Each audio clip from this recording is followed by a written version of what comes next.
नमस्कार प्यारे विद्यार्थियों, आप सभी का एक बार फिर से बिडन अकेडमी बुचावास के इस ऑनलाइन प्लेटफॉर्म पे हार्दिक स्वागत है। और बच्चों, अपने 10th क्लास का सिलेबस स्टार्ट करने वाले हैं साइंस का, और जिसमें अपने बात करें तो एनसीईआरटी का सिलेबस अपने लग चुका है, जिसमें पहला अपने चैप्टर आता है बच्चों रासायनिक अभिक्रिया एवं समीकरण।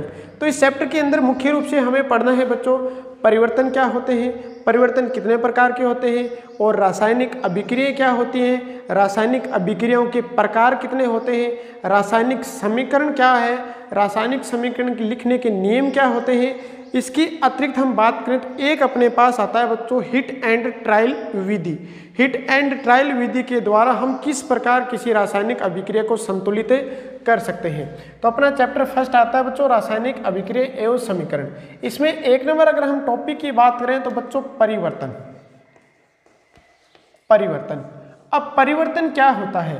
तो कोई भी पदार्थ है, अगर उसकी अवस्था बदल रही है, उसका रंग बदल रहा है, उसके गुण बदल रहे हैं, तो वो कहलाता है परिवर्तन। यानी परिवर्तन की अपने डेफिनेशन दे सकते हैं बच्चों, किसी पदार्थ की अवस्था, गुण,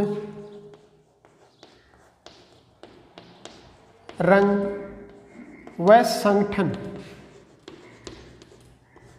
का बदलना क्या कहलाता है बच्चों? परिवर्तन कहलाता है। कोई भी अपने पास पदार्थ हो सकता है, जैसे ये चौक है अपने पास, अगर इस चौक को भी अपने तोड़ रहे हैं तो बच्चों यहाँ पर क्या हो रहा है? परिवर्तन हो रहा है। यानी तोड़ रहे हैं तो क्या हो रहा है? इसका संगठन तो नहीं बदला, लेकिन बच्चों क्या हो रहा है? इसके दो टुकड़े हो रहे हैं, यानी एक से दो पदार्थ बन रहे हैं। तो यहाँ पर ये क्या कहलाता है? परिवर्तन कहलाता है। अब जो परिवर्तन होते हैं वो दो प्रकार के होते हैं। परिवर्तन कितने प्रकार के होते हैं बच्चों? परिवर्तन दो प्रकार के होते हैं। एक तो होते हैं भौतिक परिवर्तन, दो प्रकार के होते हैं। और कौन कौन से होते हैं इसकी भी अपने बात करेंगे। तो परिवर्तन होते हैं बच्चों दो प्रकार के। इसमें पहला आता है बच्चों अपने पास भौतिक परिवर्तन, फिजिकल चेंज जिसको अपने बोलते हैं भौतिक परिवर्तन। अब भौतिक परिवर्तन की अपने बात करें तो भौतिक परिवर्तन क्या होता है? तो सबसे पहले अपने इसके कुछ गुणधर्म भी पढ़ेंगे भौतिक परिवर्तन के, और भौतिक परिवर्तन में अपने बात करेंगे। पहले परिभाषा की बात कर लेते हैं। तो ऐसा परिवर्तन जिसमें पदार्थ के केवल भौतिक गुण ही बदलते हैं। भौतिक गुण की बात करें तो या तो उसकी अवस्था बदल सकती है, या उसका कुछ टेम्परेचर बदल सकता है, या फिर अपने बात करें तो बच्चों उसके जो गुण हैं वो तो नहीं बदलेंगे, लेकिन उसमें जो परिवर्तन हुआ है उसको वापस ला सकते हैं। यानी भौतिक परिवर्तन की बात करें तो भौतिक परिवर्तन क्या होगा बच्चों? वह परिवर्तन जिसमें पदार्थ के भौतिक गुण बदलते हैं। पदार्थ के भौतिक गुण, जैसे ताप हो गया, कुछ ताप में चेंज हो सकता है, ताप। इसके अतिरिक्त बात करें अवस्था इत्यादि। यानी ऐसा परिवर्तन बच्चों जिसमें, या वह परिवर्तन जिसमें पदार्थ के भौतिक गुण जैसे ताप हो गया, अवस्था हो गई इत्यादि बदल जाते हैं। भौतिक गुण बदल जाते हैं, भौतिक परिवर्तन कहलाता है। जैसे एग्जाम्पल के रूप में अपने बात करें तो बर्फ का पानी में बदलना, बर्फ का पानी में बदलना। ये बर्फ पानी में बदलेगी तो कैसा परिवर्तन है बच्चों? भौतिक परिवर्तन है। दूसरी अगर बात करें हम बर्फ का पानी में बदलना, इसके अतिरिक्त बात करें तो लकड़ी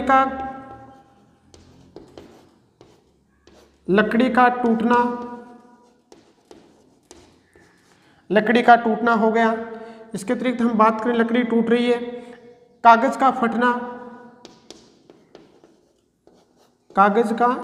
फटना।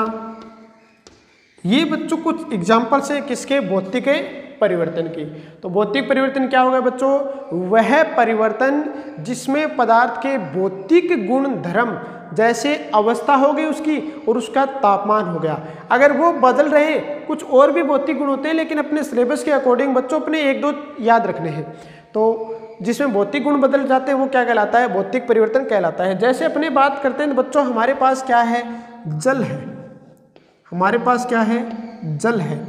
अगर इस जल को हम क्या करें बच्चों, ठंडा करें, इस जल को क्या कर दें, हमें ठंडा कर दें। जैसे अपने यहाँ लिख देते हैं, अपने पास ये जल है, इस जल को हम क्या करें बच्चों, ठंडा करते हैं।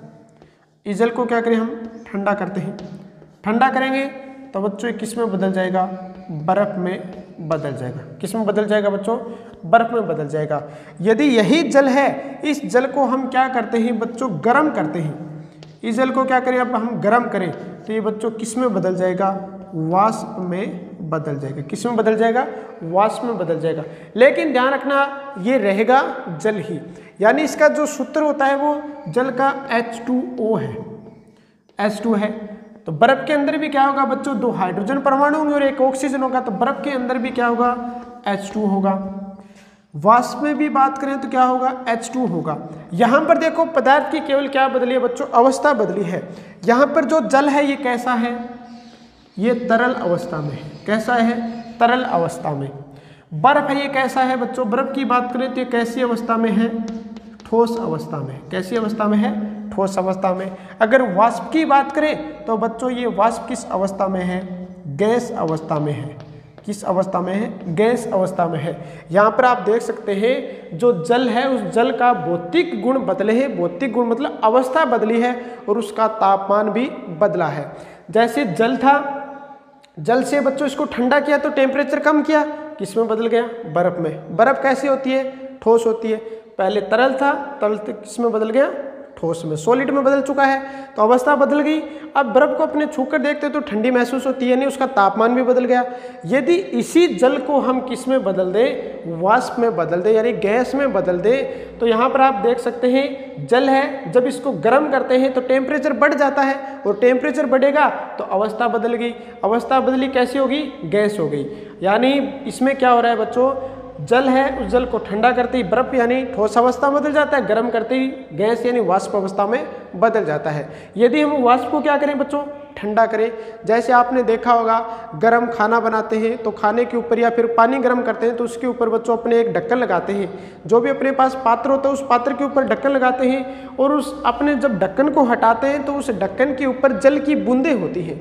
या फिर आपने सर्दियों के अंदर देखा होगा कि अपने पास जो ठंडा बात करते हैं, जैसे अपने ये गिलास है, कोई भी स्टील का गिलास है, इसके अंदर हमने नींबू पानी डाल लिया। इसके अंदर क्या डाल रखा है बच्चों, नींबू पानी डाल रखा है, और कुछ समय के बाद गर्मियों में अपने क्या करते हैं, इसको बाहर रख देते हैं, तब इस गिलास के चारों ओर इस प्रकार से जल की बूंदें एकत्रित हो जाती हैं।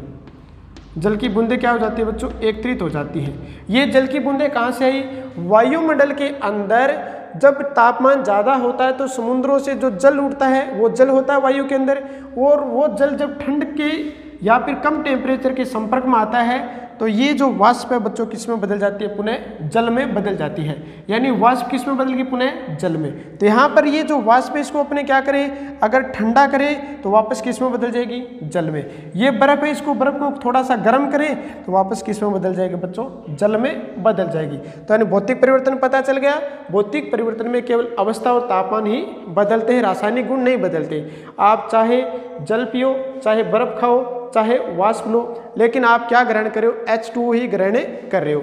इस आधार पे अपने भौतिक गुण के लक्षण या गुणधर्म वो बता सकते हैं। यानी नेक्स्ट अपने पास क्या है, भौतिक परिवर्तन के गुणधर्म।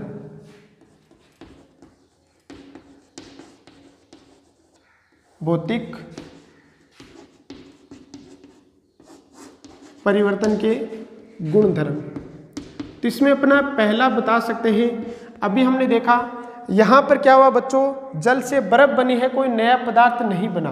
तो एक नंबर अपने कह सकते हैं इसमें कोई नया पदार्थ नहीं बनता, कोई नया पदार्थ नहीं बनता, नया पदार्थ नहीं बनता है, नया पदार्थ नहीं बनता। नेक्स्ट अपने बात करें तो यहाँ पर अपने कह सकते हैं, यहाँ पर देखो H2 इसका संगठन है, इसका संगठन भी बर्फ का भी H2 है, और इस वाष्प का भी संगठन क्या है, H2। तो अपने दूसरा कह सकते हैं इसमें पदार्थ का संगठन भी नहीं बदलता, संगठन नहीं बदलता। अगर संगठन बदल जाएगा तो बच्चों क्या होगा, नया पदार्थ ही प्राप्त हो जाएगा। कोई नया पदार्थ नहीं बदला, नया इसका संगठन बदला है। 3 नंबर अपने बात करते हैं तो हमने बच्चों जब जल को ठंडा किया तो बर्फ बनी थी, लेकिन बर्फ को गर्म करते हैं तो वापस क्या हो जाता है, जल प्राप्त हो जाता है। यानी यह अस्थायी होता है। ये क्या होता है बच्चों, अस्थायी होता है, यह अस्थायी होता है। अस्थायी, जैसे अपने पास एक रबड़ है, उस रबड़ को ऐसे अगर हम खींचते हैं तो रबड़ की जो लंबाई है वो बढ़ जाती है, लेकिन जैसे ही रबड़ को खींचना बंद किया तो क्या हो जाती है बच्चों, उसकी लंबाई पुनः उतनी ही हो जाती है। यानी उसमें क्या हुआ, अस्थायी हुआ। अस्थायी हुआ तो मतलब अपने कह सकते हैं इसमें उत्क्रमणीय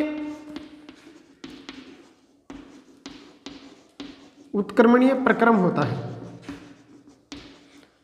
उत्क्रमणीय प्रक्रम होता है। उत्क्रमणीय का मतलब है जिस कारण से उसमें जो परिवर्तन हो रहा है, यदि उस कारण को हम हटा दें तब बच्चों पदार्थ पुनः अपनी प्रारंभिक अवस्था में आ जाता है। तो ये हो गया अपने जल का एग्जाम्पल। लकड़ी का टूटने की बात करें तो बच्चों जब लकड़ी टूट जाती है तो उससे कोई नया पदार्थ नहीं बनेगा। यदि लकड़ी जल जाती है तो उससे राख और कोयले बन जाते हैं, जिनका बिल्कुल गुण अलग होते हैं, उनका संगठन अलग होता है, उनका रंग अलग होता है। तो यहाँ पर अपने भौतिक परिवर्तन में ऐसा कुछ भी नहीं होता, न तो इसमें कोई नया पदार्थ बनता, न इसमें बच्चों पदार्थ का जो संगठन है वो बदलता। ये अस्थायी होता है और ये उत्क्रमणीय प्रक्रम भी होता है, यानी ये दोनों तरह पे हो सकता है। अब एक एग्जाम्पल अपने बात करते हैं नोट की। यहाँ पर अपन नोट की बात करें तो बच्चों जल तीनों अवस्थाओं में पाया जाता है, जल तीनों अवस्थाओं में पाया जाता है।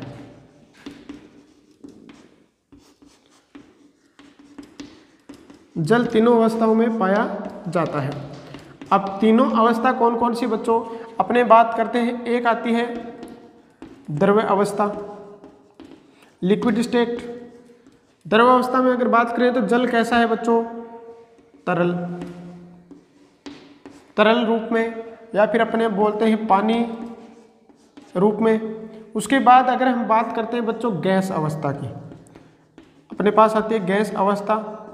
गैस अवस्था में अगर जल की बात करें तो बच्चों कैसी है, वाष्प है, वाष्प होगी। तीसरी आती है ठोस अवस्था, ठोस अवस्था। ठोस अवस्था की बात करें तो क्या है बच्चों, बर्फ है। तो अपने यहाँ पर कह सकते हैं जल एकमात्र ऐसा पदार्थ है जो तीनों अवस्थाओं में पाया जाता है।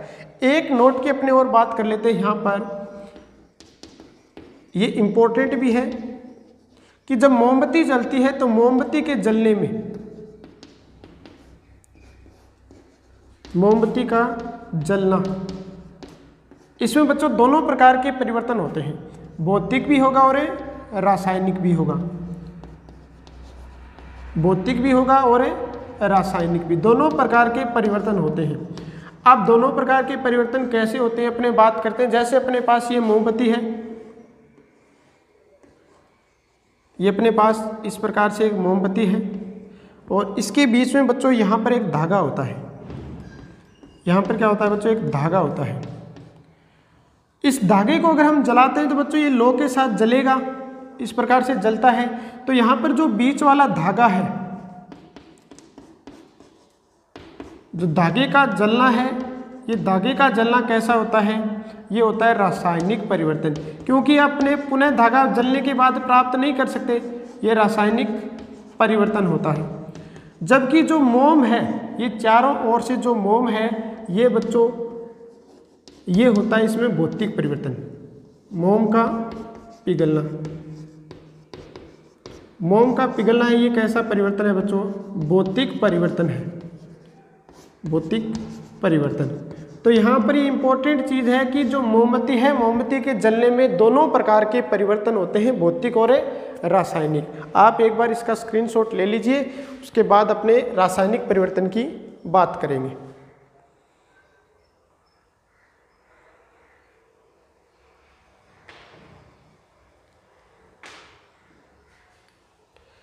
नेक्स्ट आता है अपने पास बच्चों रासायनिक परिवर्तन।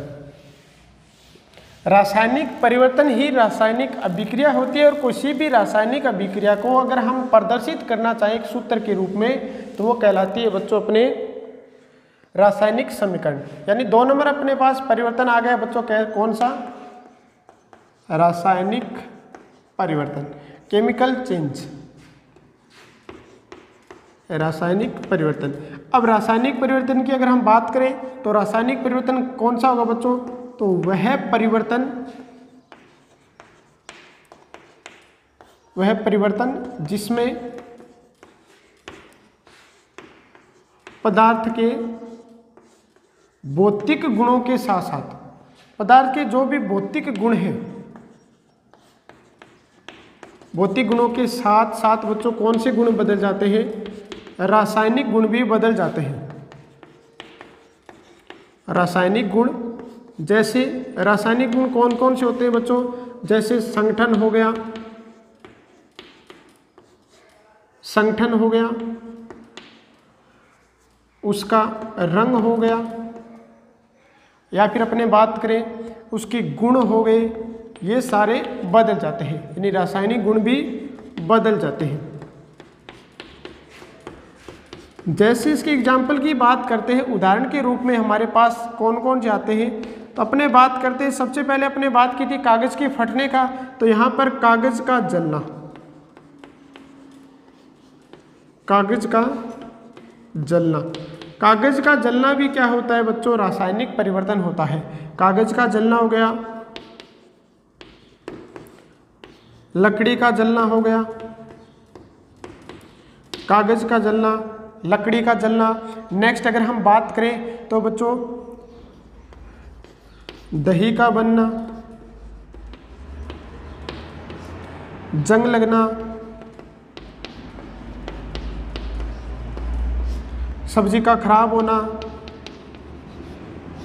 यानी सब्जी का सड़ना या सब्जी का खराब होना, ये सारे के सारे कैसे हैं बच्चों? रासायनिक परिवर्तन है। यानी रासायनिक परिवर्तन के अंदर जैसे अपने बात करते हैं, अगर कागज जल गया तो कागज जलने के बाद बच्चों क्या प्राप्त होती है? हमें राख ही प्राप्त होगी। क्या प्राप्त होगी? राख प्राप्त होगी। इसी प्रकार अगर लकड़ी जलती है तो बच्चों अपने को क्या प्राप्त होती है? राख व कोयला प्राप्त हो सकता है, राख व कोयला प्राप्त होता है। अगर दही बन रहा है तो दही का बनना, यानी या फिर अपने कह सकते हैं दूध का जमना, तो इसमें बच्चों दूध से क्या बन गया? दही बन गया, दूध से दही बन गया।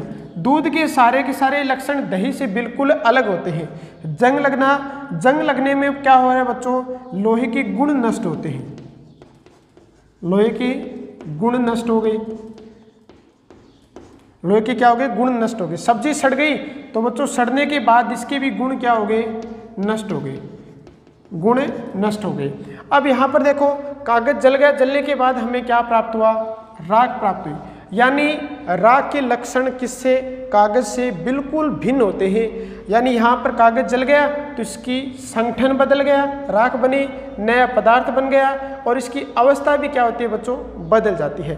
तो रासायनिक परिवर्तन के अंदर क्या होता है? नए पदार्थ का निर्माण हो रहा है, इसके गुण बदल रहे हैं, सारे के सारे अपने बात करें इसका तापमान भी बदल रहा है, रंग भी बदल रहा है। ये होता है रासायनिक परिवर्तन। अब यदि हम चाहें तो भी इस राख से बच्चों पुनः क्या नहीं प्राप्त कर सकते? कागज प्राप्त नहीं कर सकते। यानी रासायनिक परिवर्तन क्या होता है? रासायनिक परिवर्तन स्थायी होता है। अब रासायनिक परिवर्तन की अपने गुण धर्म की बात कर लेते हैं। रासायनिक परिवर्तन के गुण धर्म कौन कौन से होते हैं? सबसे पहले अपने पास 1 नंबर आता है बच्चों कि यह परिवर्तन कैसा होता है? स्थायी होता है।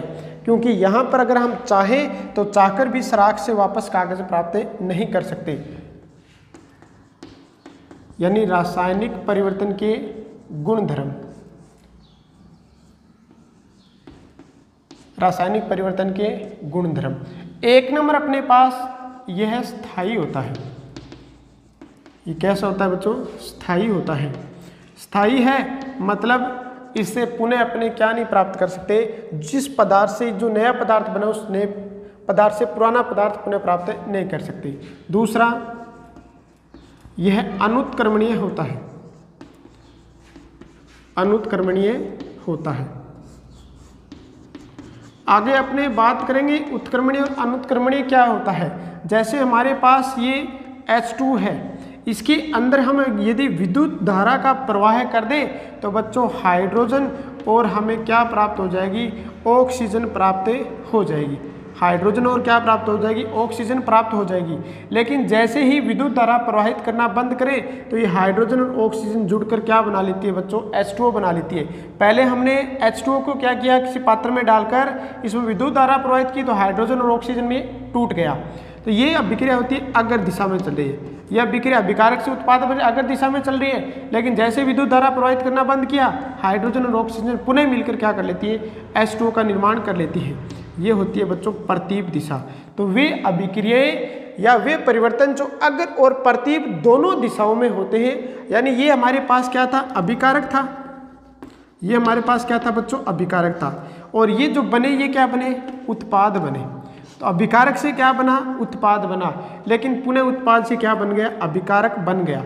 या फिर अपने कह सकते हैं ये अभिकारक था तभी उत्पाद था, लेकिन जब ये जुड़ेंगे तो अभिकारक होंगे और ये उत्पाद होगा। लेकिन यहाँ पर H2O से H2 बना और O2 बना और O2 और H2 से वापस क्या बन गया, H2O। यानी अगर वो प्रतीप दिशाओं में चलने वाली अभिक्रियाएं रासायनिक अभिक्रियाएं होती हैं या रासायनिक परिवर्तन होते हैं। लेकिन यहाँ पर अगर हम बात करें, सॉरी, ये भौतिक परिवर्तन होता है, और रासायनिक परिवर्तन की बात करें तो ये बच्चों क्या होगा, केवल एक ही दिशा में चलेगा। तो ये कैसा होता है, अनुत्क्रमणीय होता है।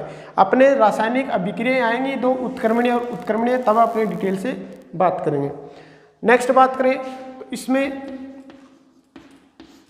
नया पदार्थ प्राप्त होता है, नया पदार्थ प्राप्त होता है, नया पदार्थ प्राप्त होता है। यहां पर देख सकते हैं कागज था, कागज जलकर प्राप्त हुआ हमें राख, तो नया पदार्थ प्राप्त हो गया। नेक्स्ट अपने बात करें तो ये अनुत्क्रमणीय हो गया, स्थायी हो गया, इसमें नया पदार्थ प्राप्त हो गया और इसमें नए रासायनिक बंध भी बन जाते हैं, नए रासायनिक बंध बनते हैं, नए रासायनिक बंध बनते हैं। जैसे अपने एक छोटा सा एग्जांपल ले सकते हैं, जैसे अपने पास ये जो वनस्पति तेल है CH2, इसके बीच में क्या है बच्चों, डबल बॉन्ड है। जब इसके ऊपर हाइड्रोजन डालते हैं या हाइड्रोजनकरण की अभिक्रिया करवाते हैं तो अपने पास एथीन प्राप्त हो जाती है, एथेन प्राप्त होता है CH3। यहाँ पर देख सकते हैं डबल बॉन्ड है, लेकिन यहाँ पर कैसा, सिंगल बॉन्ड आ गया। तो इसमें पुराने जो रासायनिक बंध है वो टूट जाते हैं और नए रासायनिक बंध बन जाते हैं, जिससे क्या होगा, पदार्थ के सारे गुण भी चेंज हो जाते हैं। ये अपने पास रासायनिक परिवर्तन के गुण आ गए। इसके बाद अपने पास एक इंपॉर्टेंट आती है चीज बच्चों, रासायनिक समीकरण। रासायनिक समीकरण,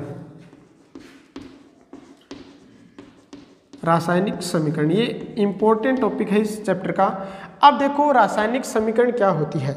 जैसे मान लो किसी ने कहा कि लकड़ी को अगर हम वायु की उपस्थिति में जलाते हैं या लकड़ी को हम जलाते हैं, तब जलने से लकड़ी जलेगी और उसके बाद धुआं प्राप्त होगा, उससे कोयला प्राप्त होगा।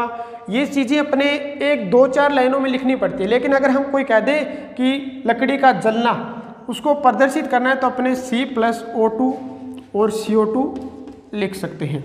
यानी रासायनिक अभिक्रिया को अगर हम शॉर्ट रूप में, शुद्ध रूप में अगर प्रदर्शित करना चाहें तो वो क्या कहलाता है, रासायनिक समीकरण कहलाता है। जैसे किसी ने कह दिया कि लकड़ी का जलना, लकड़ी जलेगी तो उसमें कार्बन होता है C, ऑक्सीजन की उपस्थिति में जलेगी, ऑक्सीजन लिख दिया, और बनेगी क्या, कार्बन डाइऑक्साइड। अगर हम इसको लाइन के रूप में लिखते हैं तो क्या लिखते हैं कि जब लकड़ी को वायु की उपस्थिति में जलाया जाता है तब उसके जलने के पश्चात उसमें से बच्चों क्या बनती है, कार्बन डाइऑक्साइड गैस बनती है। हमें 2-3 लाइनें लिखनी पड़ती, लेकिन हमने क्या किया, एक सूत्र के रूप में उस पूरी लाइन को लिख दिया। तो अपने कह सकते हैं कोई भी रासायनिक अभिक्रिया है, उस रासायनिक अभिक्रिया को यदि हम संक्षिप्त में एक सूत्र के द्वारा प्रदर्शित करना चाहें तो वो कहलाता है रासायनिक समीकरण। यानी इसकी डेफिनेशन अपने दे सकते हैं कि रासायनिक अभिक्रिया को, कोई भी रासायनिक अभिक्रिया है, रासायनिक अभिक्रिया को संक्षिप्त रूप में जिस सूत्र द्वारा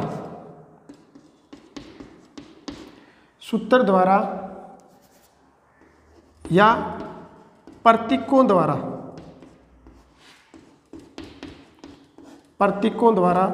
प्रदर्शित किया जाता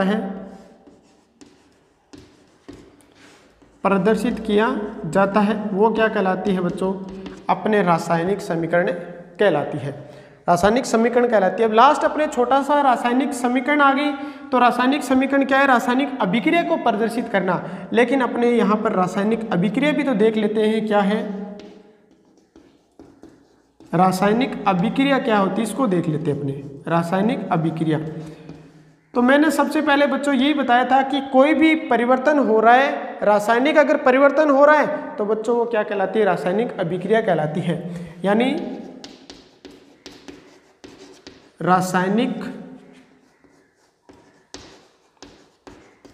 परिवर्तन ही रासायनिक अभिक्रिया कहलाती है।